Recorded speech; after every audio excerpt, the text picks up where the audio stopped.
Jackson Browne's 52-year-old son, Ethan Browne, passes away. On Tuesday, November 25th, 2025, Ethan Zane Browne, the oldest son of Rock and Roll Hall of Famer Jackson Browne, passed away at his hilltop home in Los Angeles. His age was 52. Shortly after dawn yesterday, Jackson Browne's official Facebook and Instagram pages shared the devastating news in a brief post. The statement said, "We tell you that Ethan left us yesterday morning with unbearable sadness.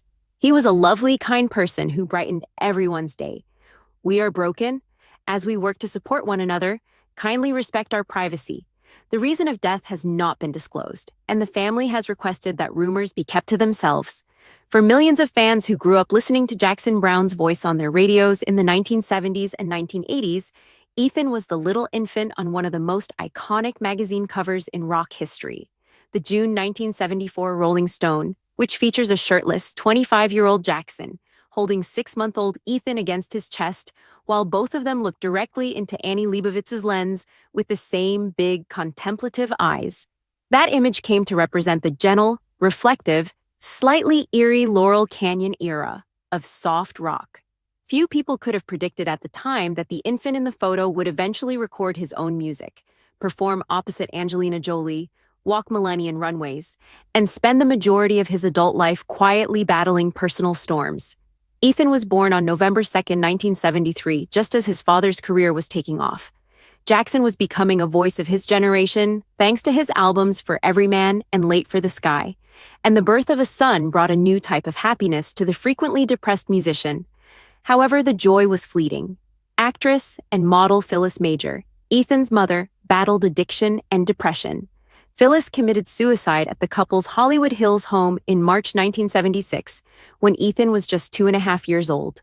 Jackson, who was 27 at the time, unexpectedly found himself raising a toddler alone while touring the globe with songs that now conveyed the unadulterated pain of true loss. Both father and kid were affected by those years. Jackson has talked candidly about wanting to give Ethan the stability that had been taken away from him so early, about bedtime tales and little league games, and about stopping his career whenever he could to be at home. With the Eagles practicing in the living room, Warren Zevon playing the piano, and Bonnie Raitt teaching him chords, Ethan was surrounded by music throughout his childhood. However, he also experienced grief in a manner that most kids never do. Like his mother, Ethan is tall, lanky, and incredibly attractive. He started modeling in his late teens. By the early 1990s, he was frequently featured in Vogue and GQ, as well as on the runways for Todd Oldham and Isaac Mizrahi. For a now iconic 1994 campaign, Gap famously transported him to the Caribbean, where he appeared to be the epitome of carefree California cool while standing barefoot on a pier in white trousers with wind in his hair. Next was acting. He received modest roles in Beverly Hills, 90210, and Melrose Place, followed by larger ones. He played a cunning computer hacker with a teenage Angelina Jolie in the cult favorite Hackers, 1995, a courtroom spectator in The People vs. Larry Flynt, and a bereaved brother opposite Kate Hudson in Raising Helen, 2004. His calm passion in each part, which reminded older audiences of his father's stage presence, was frequently praised by critics. The deepest thread, however, was music. In addition to co-writing songs and playing bass and guitar, Ethan headed the Resistors, a low-key indie band that frequently performed at venues like the Viper Room and the Satellite, for a number of years. In 2011, he released a critically lauded EP called Quiet Son, the title track of which many listeners surmised was a cross-generational chat with his father. Anyone who knows their story will still cry when they hear the lines, "I learned to speak in minor keys like you taught me how to bleed." Ethan has retreated from the limelight in recent years. He lived modestly in a little Topanga Canyon home that was stocked with old amplifiers, books, and pictures of his mother. According to friends, he spent a lot of time coaching new musicians who were attempting to discover their own voices without losing themselves, gardening and surfing Malibu at dawn. He was characterized by many who saw him in the weeks leading up to his passing as serene, almost radiant, and frequently discussing thankfulness and the beauty of everyday life. The remaining dates of Jackson Browne's 2025 tour have been canceled. He is currently 77 years old. One black and white picture of Ethan grinning on a beach was shared by close family friend Graham Nash, who wrote, "We lost one of the good ones." My heart is broken for Jackson and for all of us who loved Ethan, Bonnie Raitt wrote.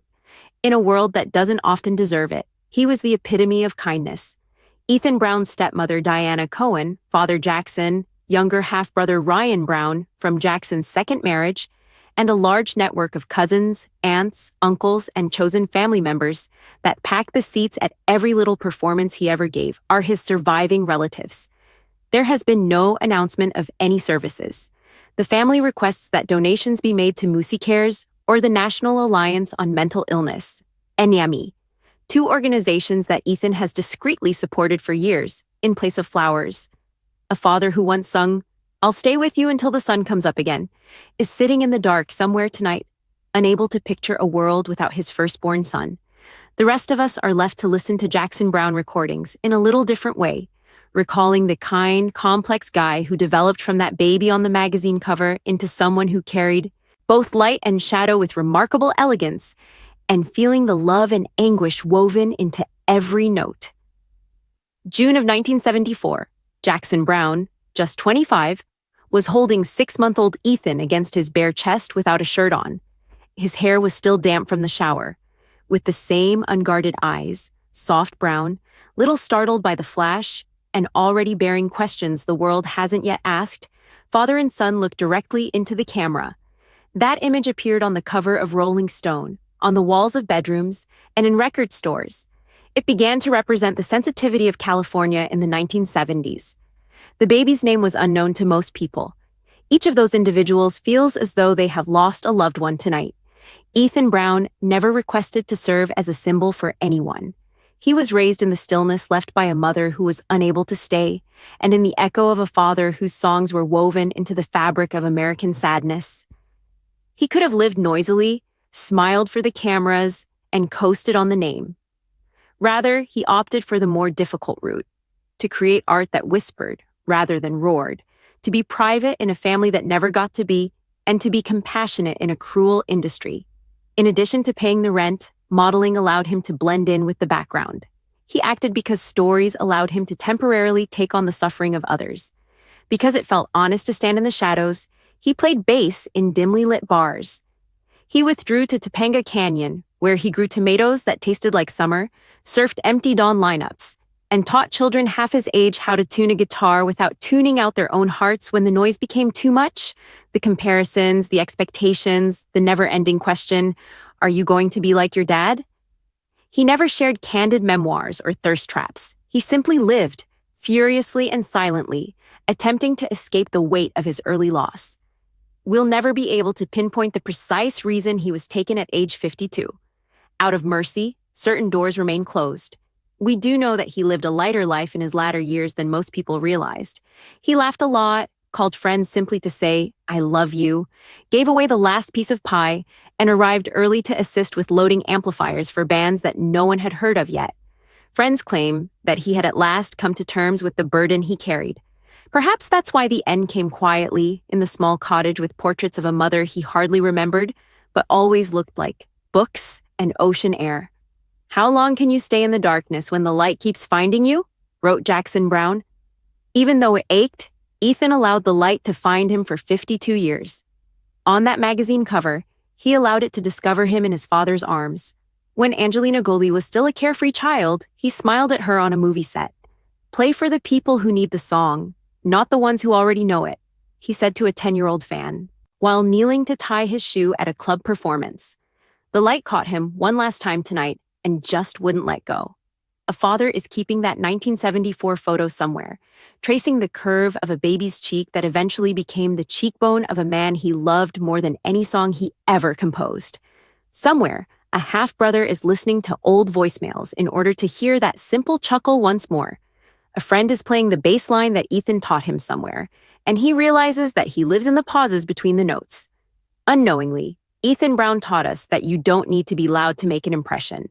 All you have to do is be bold when the cameras are gone, compassionate when no one is looking, and loving even when love has already taken too much. The quiet son has stopped talking, but if you pay close attention, you can still hear him. In every soft note his father plays tonight, in every wave that arrives at Topanga without him, in every young person who picks up a guitar and believes the world could still be worth singing to. Calm down, Ethan. At last, the quiet sun has returned home.